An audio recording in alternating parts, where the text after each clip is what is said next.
नागर साहब, अब सीधे आपके पास आते हुए, लेकिन आत्ममंथन तो करना पड़ेगा ना आप लोगों को।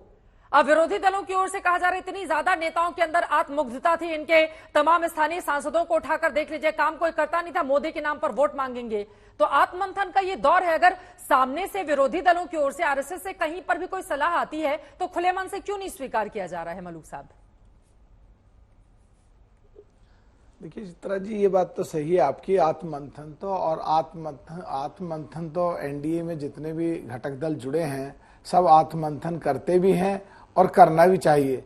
मुझे एक बात कहनी है, पूरा देश देख रहा है आज, जो आरएसएस के बारे में इतनी सोच और जिस तरीके से लोग अफवाह फैलाते हैं और प्रचारित करते हैं और आरएसएस की छवि को बहुत ही ज्यादा खराब करने की कोशिश कर रहे हैं, आज वो आरएसएस के जरा से इशारे को लेकर के खुल के मैदान में आ रहे हैं और आरएसएस की बात को लेकर खड़ा हो रहे हैं, सपोर्ट कर रहे हैं। आरएसएस ठीक कह रहा है, आरएसएस ने इशारा कर दिया, आरएसएस ने घमंड की बात डिक्लेयर कर दी। वो ये नहीं देख रहे कि आरएसएस ने साथ साथ 5 दिन का प्रवास भी करा है वहां पे गोरखपुर में। वो ये नहीं देख रहे, आरएसएस कह रहे कि हम गांव स्तर पे लेके जाएंगे।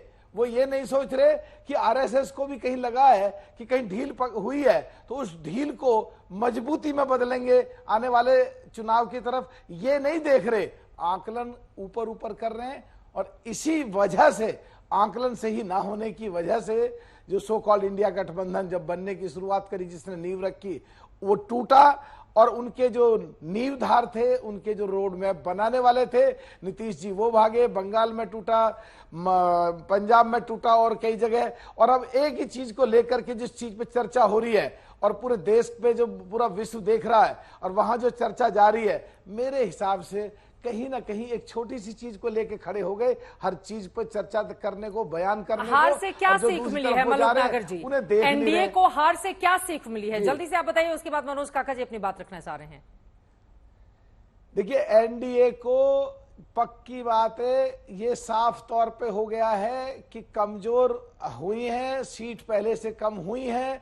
बगैर मतलब के झूठ बोलने से कोई फायदा नहीं, सच को स्वीकार करना चाहिए। लेकिन जो प्रचार करने पर लगते हैं, कभी ईवीएम को खराब बताते हैं, कभी प्रजातंत्र खतरे में, कभी लोकतंत्र खतरे में, कभी संविधान खतरे में, कभी रिजर्वेशन खत्म हो रहा है, तो अब उनकी सब अब सीट कम होती है एनडीए की, वो सब ठीक हो गई। उन पे किसी में हिम्मत है कि वो आगे कांग्रेस के लोग आकर के बोले कि प्रजातंत्र भी खतरे में नहीं था, लोकतंत्र भी खतरे में नहीं था, संविधान भी खतरे में नहीं था, ईवीएम भी खराब नहीं थी, सब चीजें ठीक ठाक थी? कहेंगे क्या ये? अब ये नहीं कहेंगे। अब एक छोटी सी बात उधर से मिल गई, उसे पकड़ के लग गए पूरा तरीके से। अफवाहें फैलानी मेरे हिसाब से कम करें, देश हित और जनहित को देख के और देश को देख के, जहां देश की इकोनॉमी बढ़ती जा रही है वहां ऐसी चीजों पे बहुत ज्यादा लंबी चौड़ी झूठ सच नहीं चल रही। ठीक है, बोल लीजिए वरुण जी, उसके बाद मनोज काका मैं आ रही हूँ। मैं कह रहा हूँ संविधान खतरे में तो था ही था। बेटियां बैठी थी दिल्ली में, सुप्रीम कोर्ट के आदेश से एफआईआर जिस देश में होने लग जाए, गृह मंत्री के बेटा के संबंध मर्डर केस में संबंध देते हैं क्या? संबंध दे रहे मर्डर केस में जा जाकर के, इससे ज्यादा संविधान की क्या धज्जियां उड़ेंगी देश के अंदर? तो जनता ने जो मैंडेट दिया ये तो क्या है, कंट्रोल किया है। आपके रोम खुश थोड़ी हो रहे हैं, हम तो चाहते थे। चित्रा जी मुझे बोलने का मौका देना। संविधान के बारे में माननीय प्रधानमंत्री जी ने साफ कहा था, बाबा अंबेडकर साहब भी आ जाते तो भी हम रिजर्वेशन को खत्म नहीं करते। कांग्रेस ने धोखा किया है, मेरे हिसाब से ठीक नहीं था। नहीं, जनता मूर्ख है, इसका मतलब आपके हिसाब से जनता मूर्ख है, धोखे में आ गई। नहीं, ऐसा नहीं है, ऐसा नहीं है। जनता ऐसा नहीं, क्यों नहीं दिया वोट आपको? जनता ने नहीं कह रहे, नहीं, जनता ने आपको वोट क्यों नहीं दिया? जनता को सीटें कैसे कम करती है? आप करते हैं, जनता ने कैसे सीटें कम कर दी? अरे बयान को तो समझ में आएगा, दूसरों को लेकर कैसा समझ आएगा? प्लीज एक एक करके अपनी बात रखेंगे, एक एक करके। हाँ नागर साहब जल्दी से अपनी बात पूरी करें, जल्दी से। 400 पार जाने का जनता ने कंट्रोल कर दिया ना इनको।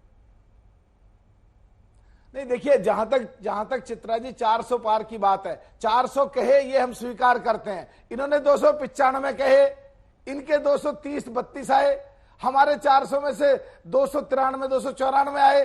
तो ऐसी स्थिति में अगर प्रो डेटा बेसिस कैलकुलेट करें तो दोनों की सही तो चीज है, सही तो स्थिति है, दोनों बराबर पे ही तो खड़े हैं। ओके, अब मनोज काका जी सीधे अब आपके पास आते हैं। ठीक है सर, ये बात सच है कि समाजवादी पार्टी ने अपनी स्थापना से लेकर आज तक का सर्वश्रेष्ठ प्रदर्शन लोकसभा के चुनावी मैदान में किया है। 62 पर लड़कर आप लोगों ने जिस तरह की सीटें, मैं आ रही हूँ नागर साहब, ये बात बिल्कुल सच है लेकिन दूसरी तरफ जिस नरेंद्र मोदी को हटाने के लिए आप लोग एकजुट हुए, इतने जोर शोर से इंडिया गठबंधन बना, उसको रोक तो नहीं पाए ना आप लोग।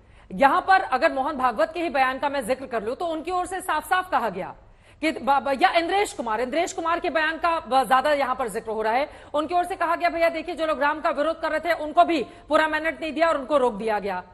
तो यहां पर मैंडेट तो आप लोग बेवजह इतने खुश हुए थे, जिसको हटाने के लिए आप लोग लड़ाई लड़ रहे थे, उन्होंने तो देखिए यहां पर पीएम पद की शपथ ले लिया। इटली में जो बड़ा कार्यक्रम हो रहा है, बड़े नेताओं का उनके साथ जाकर वो मुलाकात कर रहे हैं। देखिए अपने बौद्धिक साझेदारी से उनको ढकिए मत। आंकड़े का आपने कहा और आपने एक बात बहुत स्पष्ट कहा कि क्षेत्रीय छत्रपों का प्रभाव बढ़ा, वो सही बात है। भारतीय जनता पार्टी को यह मानना पड़ेगा, जो भी राष्ट्रीय दल है उनको मानना पड़ेगा कि इस देश में क्षेत्रीय छत्रपों का जो आधार है वो बढ़ा। रही बात समाजवादी पार्टी के, तो समाजवादी पार्टी के मुखिया अखिलेश यादव जी की जो अवधारणा है वो सिर्फ उत्तर प्रदेश तक नहीं है। जो दलित, पिछड़े और अल्पसंख्यक को सामाजिक, आर्थिक, राजनीतिक रूप से भागीदारी दिलाने की जो बात है, उन्होंने इस देश के सदन में कहा कि जब 10% आपने आरक्षण उस वर्ग को दे दिया जनसंख्या के हिसाब से, तो आप फिर अब तो वो उसके 50% का गैप हटाइए, अब दलितों, पिछड़ों को भी उनके संख्या के हिसाब से आरक्षण दीजिए, उनके आरक्षण का गैप 50% से ज्यादा करिए। और जो बात कही गई है संविधान लूटने की, तो वो प्रत्यक्ष प्रमाण है, वो व्यवहार में दिखता है बीजेपी के। चंडीगढ़ में संविधान किसने लूटा? चंडीगढ़ में लोकतंत्र किसने लूटा? तो जब आपका व्यवहार ऐसा होगा, अनिल मसीह ने किस तरह से, अगर देश में माननीय सर्वोच्च न्यायालय ने निर्णय नहीं लिया होता तो क्या संविधान नहीं लूटा गया? आरक्षण का जो सवाल है वो इसलिए सवाल उठता है कि उत्तर प्रदेश में लगातार 18 के 18 पेपर लीक हुए। उत्तर प्रदेश में 69,000 शिक्षक भर्ती में 22,000 दलितों, पिछड़ों का हक आज तक नहीं दिया गया। 68,500 के बच्चे 1 साल आंदोलन किए, धूप में, पानी में, बरसात में, लाठियां खाई, उनको कहीं उनको भागीदारी सुनिश्चित नहीं हुई। तो आपका सिर्फ वोट लेने के लिए आप जाति बताएंगे और वोट लेने के बाद आप धर्म पे आ जाएंगे, और आपके धर्म का भी अगर कोई व्यक्ति मर्यादा पुरुषोत्तम राम के आशीर्वाद से, उनके स्नेह से एक दलित, आप बताइए ना कि सबसे ज्यादा भागीदारी किसने दी? अखिलेश यादव जी तो सामान्य सीटों पर 2-2 दलितों को चुनाव लड़ाए और उसमें एक जीते। उस पर भारतीय जनता पार्टी समर्थित गुंडों को इतनी तकलीफ है कि अभद्र भाषा का प्रयोग हो रहा लगातार। इस पर भारतीय जनता पार्टी को माफी मांगनी चाहिए। और समाजवादी पार्टी लोगों के सवालों के साथ, उनके जो मुद्दे हैं उनके साथ लगातार,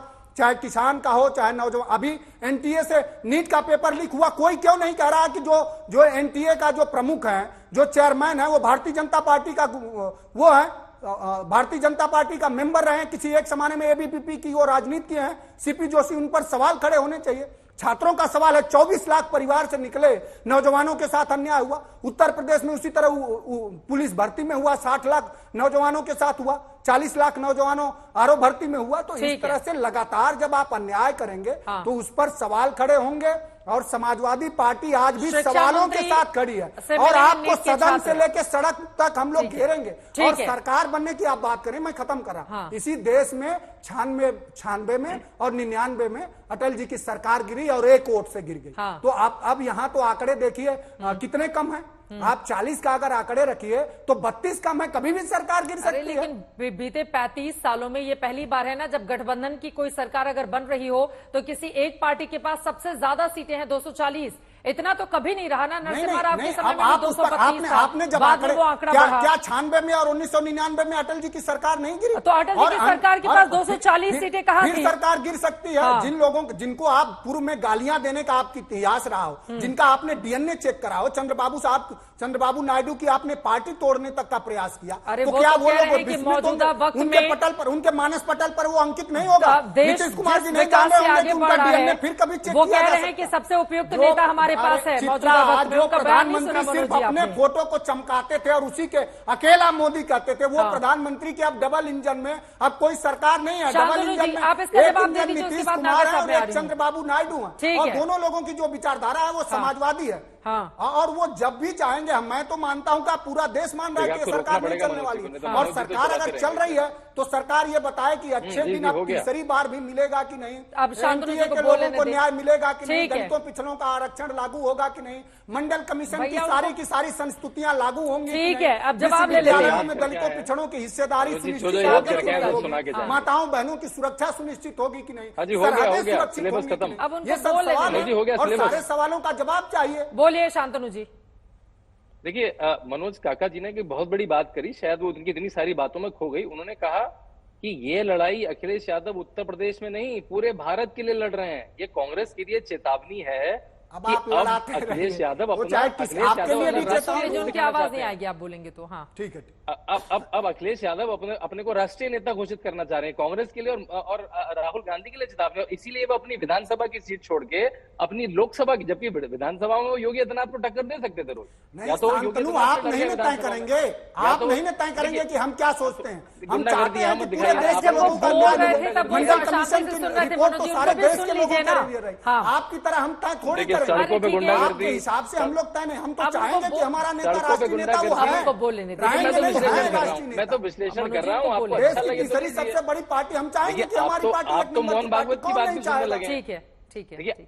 आप लोग तो मोहन भागवत जी की बात भी सुन रहे हैं आजकल। तो मैं तो विश्लेषण कर रहा हम हूँ मोहन कि अब भागवत ऐसा की लग भी रहा है सुनते कि हैं, हम अखिलेश पूज्य यादव गांधी के भी अब विचारों ऐसा पर लग चलते रहा हैं, है। लोहिया पर भी चलते हैं। आप बाबा उनको साहब बोलने हमें देंगे कि नहीं किसी- बोलिए। किसी लग रहा है व्यक्ति कि से एकदम कोई- अब देखिए, मैं तो शांतनु, स्टूडियो हमें में किसी बैठकर आपको व्यक्ति से ऑडियो भी कोई डाउन नहीं दुश्मनी करवा नहीं है। सकती, मेरे माइक से मोहन आवाज आने भागवत के लगेगी। किसी विचार प्लीज से मनोज काका जी, 1925 से जब से प्लीज RSS है, मनोज काका जी। समाजवादियों ने हमेशा उसका विरोध किया और करते रहेंगे। अच्छा आप ये उनके बता किसी दीजिए, ठीक है, मनुवादी आप किसी विचार की का हम बात समर्थन नहीं नहीं सुनिए। करेंगे। मनोज काका जी एक बात बताइए, जी, जी, वो पूछिए। 5 सालों की उनकी सरकार थी, 325 सीटें थी उत्तर प्रदेश में जब योगी जी की पहली बार सरकार बनी। जब वो दोबारा जीत कर आए तो 270 से ज्यादा सीटें जीत कर आए, आप लोग 111 पर आ गए।